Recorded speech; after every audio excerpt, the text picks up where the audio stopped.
हमने देखा था कि वहाँ पर पुलिस आ जाती है और वो फैंग को पकड़कर अपने साथ ले जाती है और लॉकअप में बंद कर देती है। और एपिसोड के एंड पर हमने देखा कि फैंग उस किलर से लड़ते लड़ते बेहोश हो गया था और पुलिस वालों ने उसे हॉस्पिटल भेज दिया था। अब आगे एपिसोड स्टार्ट होता है और हम देखते हैं कि फैंग अभी भी हॉस्पिटल में बेहोश ही होता है। और वहीं दूसरी तरफ यूजिन पुलिस के हेडक्वार्टर्स में कॉल करती है और उन्हें बताती है कि कुछ दिन पहले जो हाउ बाई और फैंग के बीच फाइट हुई थी उस टाइम पर मैं भी वहीं थी और मैंने खुद देखा था कि उस फाइट में फैंग की कोई गलती नहीं थी। हाउ बाई ने जानबूझकर उसे मारने के लिए अपने घर बुलाया था। तो पुलिस का चीफ यूजिन को कहता है ठीक है, मैं आपकी बात समझ गया, मैं अभी हाउ बाई के घर की सीसीटीवी फुटेज चेक करता हूँ। अगर फैंग की इसमें कोई गलती नहीं हुई तो मैं फैंग को छोड़ दूंगा। और फिर चीफ हाउ बाई के घर की सीसीटीवी कैमरास की वीडियोस देखने लगता है। अब व्यू चेंज होता है और हम देखते हैं कि अब फैंग को होश आ गया है और वो उठकर अपने आसपास चेक करता है। तो हॉस्पिटल के बाहर दो पुलिस वाले वहां पर गार्ड कर रहे थे। तो ये देखकर फैंग वहीं पर रूम में मेडिटेट करने लगता है। सीन चेंज होता है और हम देखते हैं कि पुलिस डायरेक्टर फैंग से मिलने के लिए आते हैं और वो फैंग से पूछते हैं क्या अब तुम बेटर फील कर रहे हो। तो फैंग कहता है हाँ, पहले से अच्छा।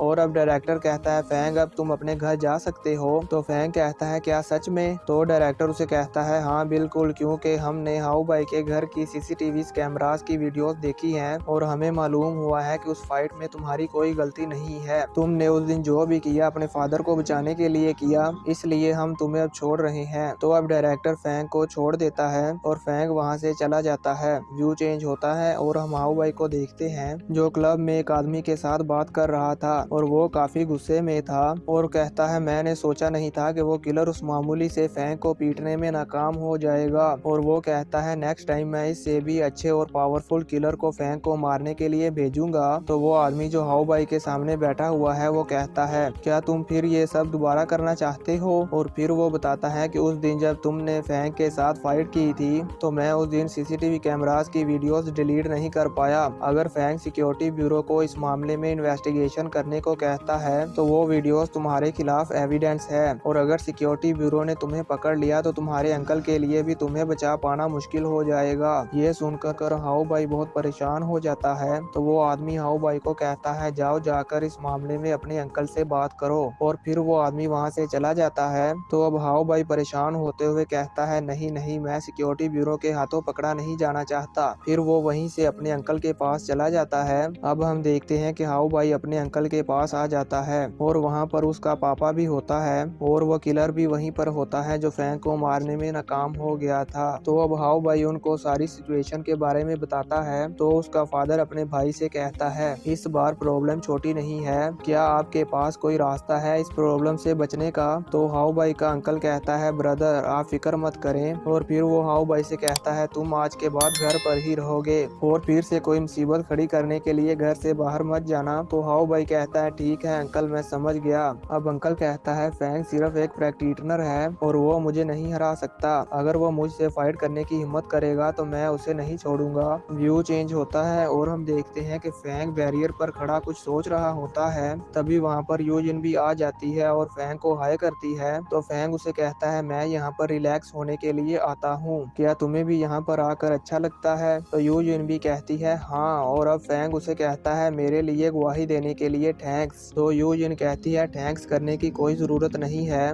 मैं तुम पर बिलीव करती हूँ। और फिर वो और भी बातें करते हैं। अब नेक्स्ट डे हम देखते हैं कि फैंग वॉरियर बनने के लिए ट्रायल टेस्ट को देने के लिए जाता है और जिस जगह पर फैंग का टेस्ट है उस जगह के बारे में हाउ बाई के अंकल को भी मालूम था, इसलिए वो चुपके से वहाँ पर चला जाता है और एक बहुत डेंजरस मॉन्स्टर का एग वहाँ पर रख कर वापस आ जाता है और कहता है मैंने सोचा नहीं था कि वो मामूली सा लड़का उस किलर से बच जाएगा। और कहता है अब मैं देखता हूँ तुम मेरे इस वार से कैसे बचोगे। सीन चेंज होता है और हम देखते हैं कि फैंग का एग्जाम स्टार्ट हो गया है और जिगजियान हॉल के डायरेक्टर इस एग्जाम को मॉनिटर कर रहे होते हैं और वो देखते हैं कि फैंग पर एक मॉन्स्टर अटैक कर देता है। पहले तो फैंग उससे बचकर भागता है और फिर एक टेक्निक को यूज करते हुए उस मॉन्स्टर को किल कर देता है। तो डायरेक्टर ये देखकर बहुत खुश होता है और अब एक और मॉन्स्टर फैंग पर अटैक करने वाला होता है कि तभी कोई उस मॉन्स्टर को पीछे से पकड़कर खींच लेता है और फैंग उसको नहीं देख पाता। तो फैंग जल्दी से उसके पीछे जाकर देखता है तो उसे वहाँ पर मॉन्स्टर ईगल नजर आता है। वो ईगल मॉन्स्टर भी फैंग को देख लेता है और बहुत गुस्से में आ जाता है। वहीं डायरेक्टर को मॉनिटर पर वार्निंग मिलती है तो डायरेक्टर ये देखकर बहुत हैरान होता है कि ये ईगल मॉन्स्टर यहाँ पर कैसे आ गया। तो अब हम देखते हैं कि वो मॉन्स्टर बर्ड फैंग पर अटैक कर देता है और उसके एक अटैक से ही फैंग बिल्डिंग्स को तोड़ते हुए दूर जाकर गिरता है और अब फैंग को बहुत गुस्सा आता है तो वो अपनी तलवार को बहुत जोर के साथ उसकी तरफ थ्रो करता है, पर वो ईगल मॉन्स्टर फैंग के इस अटैक से बच जाता है। तो फैंग एक टेक्निक लगाता है और मॉन्स्टर को एक बिल्डिंग के नीचे दबाकर अपनी तलवार से उसके सर को धड़ से अलग कर देता है। तो अब डायरेक्टर कहता है ये फैंग तो बहुत लकी है, इसने अपने एग्जाम के पहले ही दिन इतने डेंजरस मॉन्स्टर को मार दिया। अगर फैंग उसको नहीं मार पाता तो वो ईगल मॉन्स्टर इसे इंजर्ड करके मार देता। अब हम देखते हैं कि फैंग ने प्रैक्टिटर एग्जाम पास कर लिया है और इस एग्जाम को पास करने पर फैंग को 9 लाइटनिंग स्वॉर्ड मिली थी। तो अब एक वॉरियर फैंग के घर आता है और उसे बताता है कि हाउ बाई का अंकल तुमसे मिलना चाहता है और वो हमारे मार्शल हॉल में आया है, तुम जल्दी से आ जाओ। तो फैंग कहता है ठीक है मैं आता हूँ। नेक्स्ट सीन में हम देखते हैं कि हाउ बाई का अंकल, फैंग और डायरेक्टर और बाकी कुछ लोग भी वहाँ पर बैठे होते हैं। तो अब हाउ बाई का अंकल कहता है ये जो फैंग और हाउ बाई के दरमियान फाइट हुई थी, मैं चाहता हूँ कि हम इस मैटर को यहीं पर क्लोज कर दें और इस बात को ज्यादा आगे ना बढ़ाएं। इस मैटर को क्लोज करने के बदले में मैं आपको 5 मिलियन युआन दूंगा। तो डायरेक्टर हंसते हुए कहता है बस 5 मिलियन युआन, और तुमने क्या सोचा था कि फैंग एक स्टूडेंट है तो तुम इसको बुली करोगे, और अब फैंग को परेशान करने के बाद तुम अचानक से यहाँ पर आ गए। मुझे ऐसा क्यों लगता है कि तुम जिगजियान हॉल में कुछ गड़बड़ करने के लिए आए हो। तो हाउ बाई का अंकल कहता है कि आपकी क्या डिमांड है। तो डायरेक्टर कहता है 50 मिलियन युआन, और साथ में तुम फैंग के पापा से घुटनों के बल बैठकर माफी भी मांगोगे। फैंग हमारे जिगजियान हॉल का स्टूडेंट है, अगर इसकी फैमिली को कोई नुकसान पहुंचाता है तो ये हमारा फर्ज है कि हम इसको इंसाफ दिलाएं। तो ये सुनकर हाउ बाई का अंकल कहता है ठीक है मैं 50 मिलियन दे दूंगा, पर घुटनों के बल बैठकर माफी नहीं मांगूंगा। तो डायरेक्टर कहता है अगर फैंग इस पर एग्री करता है तो हमें कोई प्रॉब्लम नहीं, अब ये फैंग ही डिसाइड करेगा कि क्या करना है। तो फैंग कहता है कि हाउ बाई ने मुझे तो नुकसान पहुंचाया, यहाँ तक तो ठीक था, पर उसने मेरी इनोसेंट फैमिली को टारगेट बनाया, मैं इस मैटर को लॉ के मुताबिक ही फॉलो करूंगा। तो हाउ बाई का अंकल कहता है क्या ये बच्चा रूल्स को जानता है। तो डायरेक्टर कहता है हम फैंग के डिसीजन की रिस्पेक्ट करते हैं।